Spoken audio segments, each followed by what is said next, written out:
नमस्कार। आप सभी को आप सभी का एक बार पुनः स्वागत है। पिछली कक्षा में हम भारत के दक्षिण पश्चिमी मानसून के बारे में चर्चा कर रहे थे।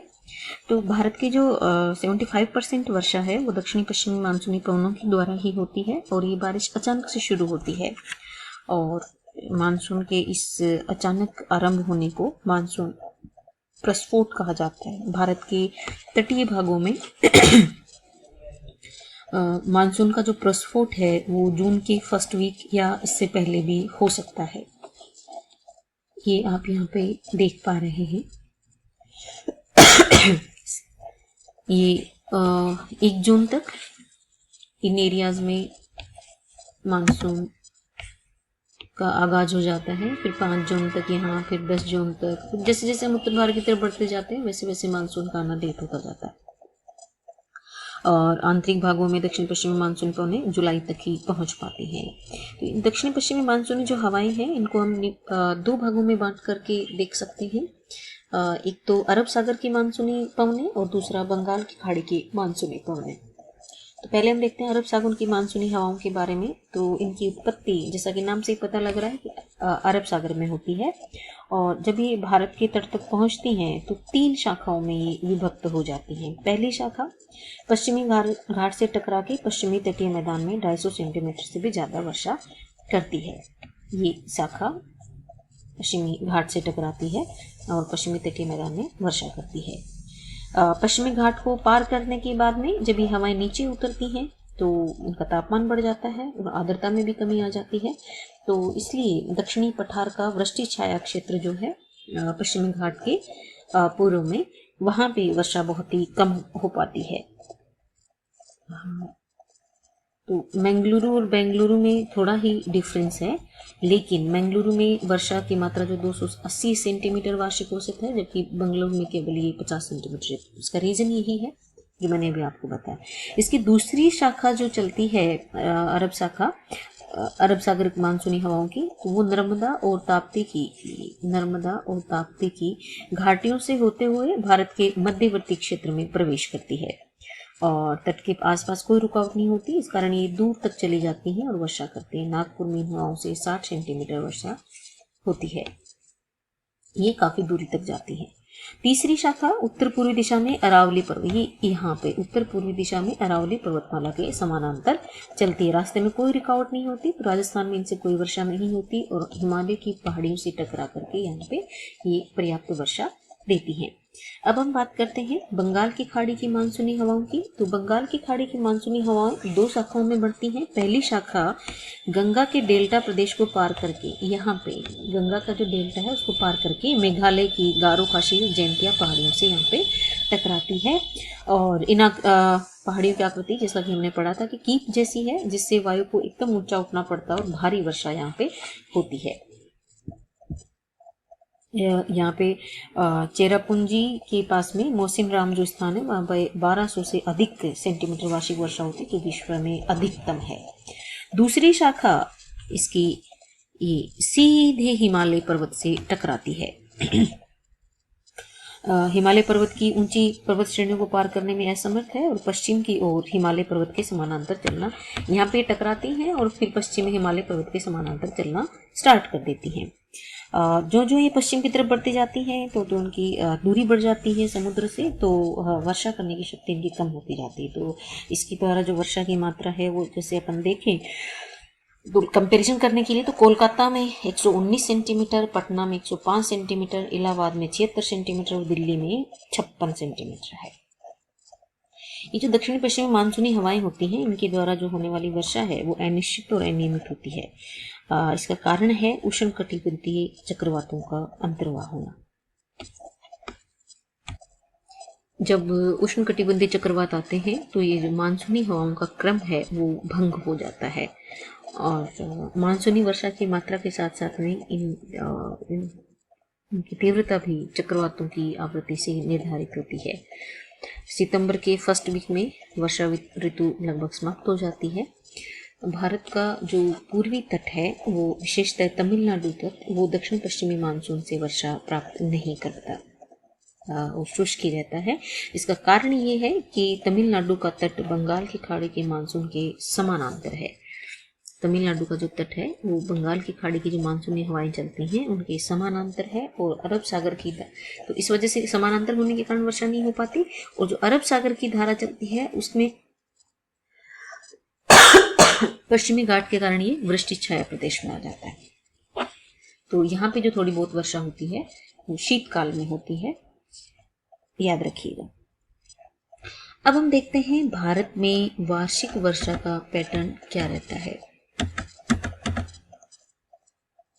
वार्षिक रेनफॉल कितना है। भारत की जो वार्षिक वर्षा है उसके वितरण में बहुत अधिक भिन्नता पाई जाती है।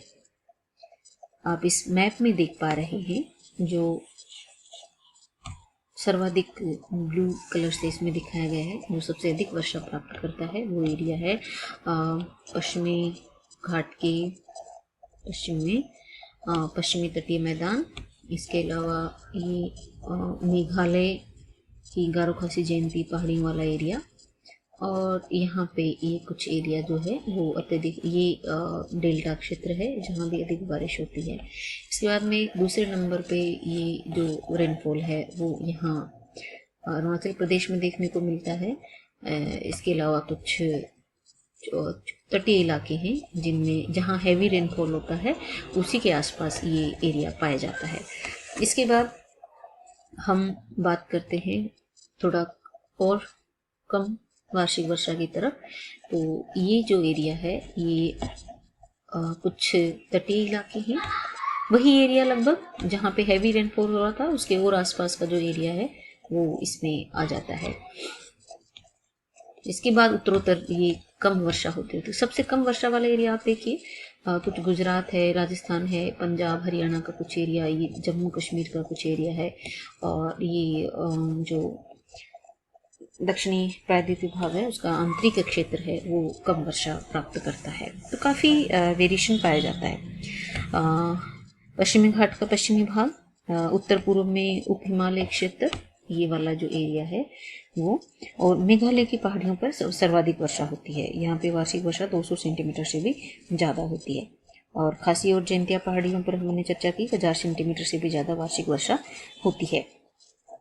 100 सेंटीमीटर की जो वृष्टि रेखा है वो गुजरात के तट से दक्षिण की ओर कन्याकुमारी तक जाती है। गुजरात से तट के दक्षिण की ओर अगर हम चलते हैं तो ये यहाँ तक आती है। इस रेखा के पूर्व में ये जो रेखा है 100 सेंटीमीटर वर्षा रेखा, इसके पूर्व में वर्षा केवल 60 सेंटीमीटर वार्षिक होती है। ये एक्सेप्शन है इसका तमिलनाडु का पूर्वी तट। यहाँ पे शीत ऋतु में वर्षा होने की वजह से वर्षा का औसत बढ़ जाता है, 100 सेंटीमीटर वार्षिक वर्षा हो जाती है। उत्तर में ये जो 100 सेंटीमीटर वार्षिक वर्षा रेखा है ये जम्मू कश्मीर के दक्षिणी भागों से होती हुई हिमाचल प्रदेश, उत्तराखंड और उत्तर प्रदेश के उत्तरी भागों से गुजरती है। फिर ये पश्चिम की ओर मुड़कर उत्तर प्रदेश के कुछ एरिया को पार करती हुई और फिर ये दक्षिण पश्चिम दिशा में मुड़ जाती है और पश्चिमी मध्य प्रदेश, पूर्वी महाराष्ट्र और उत्तरी आंध्र प्रदेश से गुजर जाती है। और इस रेखा के पश्चिम में अगर हम चलते हैं तो वर्षा में कमी आती जाती है और अभावग्रस्त प्रदेश हैं पंजाब हरियाणा, उत्तर पूर्वी राजस्थान, गुजरात का कच्छ, काठियावाड़ प्रदेश 60 सेंटीमीटर से भी वर्षा कम प्राप्त होती है। पश्चिमी राजस्थान के सिरे पर अगर अपन जाते हैं तो यहाँ वर्षा की मात्रा घट करके 20 सेंटीमीटर से भी कम रह जाती है। जैसलमेर इसका बेस्ट एग्जाम्पल है। तो स्टाम्प महोदय ने वर्षा की दृष्टि से संपूर्ण भारत को 4 एरिया में बांटा है। सबसे पहले हम देखते हैं अत्यधिक वर्षा वाले क्षेत्र को। यहाँ पे वार्षिक वर्षा औसत 200 सेंटीमीटर से ज़्यादा होती है। इसमें हमने चर्चा की पहले भी, एक बार फिर रिवाइज कर लेते हैं। पश्चिमी तटीय मैदान, पश्चिमी घाट की पश्चिमी ढलानें, हिमालय का तलहटी में उत्तर प्रदेश, बिहार, पश्चिम बंगाल, असम, नागालैंड, अरुणाचल प्रदेश, मेघालय, मणिपुर आदि क्षेत्र इसमें शामिल हैं। अधिक वर्षा वाले क्षेत्र हैं 100 से 200 सेंटीमीटर वार्षिक वर्षा वाले। इसमें पश्चिमी घाट का पूर्वी ढाल, भारत का अधिकांश उत्तरी मैदान, उड़ीसा, झारखंड, छत्तीसगढ़, मध्य प्रदेश का पूर्वी भाग। न्यून वर्षा वाले क्षेत्र 50 से 100 सेंटीमीटर वार्षिक वर्षा प्राप्त करते हैं। इसमें दक्षिण पठार से लेकर के गुजरात, मध्य प्रदेश के पश्चिमी भाग, आंध्र प्रदेश, कर्नाटक, पूर्वी राजस्थान, पंजाब, हरियाणा और उत्तर प्रदेश के क्षेत्र इस श्रेणी में आते हैं। चौथा भाग है सबसे कम वर्षा प्राप्त करने वाला, न्यूनतम वर्षा वाले क्षेत्र हैं। ये भारत के शुष्क प्रदेश हैं जहां वार्षिक वर्षा 50 सेंटीमीटर से भी कम होती है। गुजरात का कच्छ, सौराष्ट्र और राजस्थान के पश्चिमी भाग ऐसे क्षेत्र में आते हैं। इसी टॉपिक में अपन एक छोटी सी चर्चा और करना चाहेंगे वार्षिक वर्षा परिवर्तितता की। तो मानसूनी वर्षा का सबसे महत्वपूर्ण लक्षण है कि इसमें प्रतिवर्ष होने वाला जो चेंजेज हैं वो अनिश्चित होते हैं। इसमें हम विचरण गुणांक निकालते हैं और विचरण गुणांक की एक विशेषता है, ये देखने को मिलती है कि अधिक वर्षा वाले भागों में ये कम और कम वर्षा वाले भागों में ये अधिक होता है। थोड़ा समझते हैं इसको कि भारत में वार्षिक वर्षा का जो विचरण गुणांक है वो 15 से 30% का अंतर इसमें पाया जाता है। उप हिमालय क्षेत्र और उत्तरी पूर्वी पर्वतीय प्रदेश में विचरण गुणांक है 15% से भी कम है। ये वो एरिया है जहाँ पे अच्छी वर्षा होती है, तो यहाँ का विचरण गुणांक कम पाया जाता है, अर्थात वर्षा में परिवर्तितता कम दिखी जाती है, वेरिएबिलिटी नहीं आती, लगभग हर साल उतनी ही बारिश यहाँ पे हो जाती है। प्रायद्वीपीय पठार के आंतरिक भागों में बढ़ता जाता है क्योंकि वर्षा कम होती जाती है, और उड़ीसा, पश्चिम बंगाल से उत्तर पश्चिम दिशा में भी विचरण गुणांक बढ़ता जाता है क्योंकि इसी दिशा में वार्षिक वर्षा का औसत कम हो रहा है। जितनी ज़्यादा वर्षा होती है विचरण गुणांक उतना ही कम, जितनी कम वर्षा होती है विचरण गुणांक उतना ही ज़्यादा देखने को मिलता है। विचरण इसका तात्पर्य ये है कि जिन भागों में ज़्यादा वर्षा होती है वहाँ वार्षिक परिवर्तितता हमें कम देखने को मिलती है, और जिन भागों में वर्षा कम होती है वहाँ वेरिएबिलिटी भी ज़्यादा रहती है। गुजरात, पश्चिम मध्य प्रदेश और मध्य प्रदेश में तो ये 30% के आसपास है। राजस्थान में ये गुजरात में कुछ हिस्सों में 40% से भी ज़्यादा हो जाता है। और हम बात करें राजस्थान के मरुस्थलीय भागों की और कच्छ और गुजरात के कुछ भागों में, तो ये विचरण गुणांक सबसे ज़्यादा को मिलता है, 50 से 80% तक पहुँच जाता है। तो यहाँ हर साल बारिश में काफ़ी वेरिएबिलिटी देखने को मिलती है, परिवर्तितता काफ़ी अधिक देखने को मिलती है। तो ये मानसूनी वर्षा की एक महत्वपूर्ण विशेषता है। आज की क्लास में इतना ही, मिलते हैं नेक्स्ट क्लास में। धन्यवाद।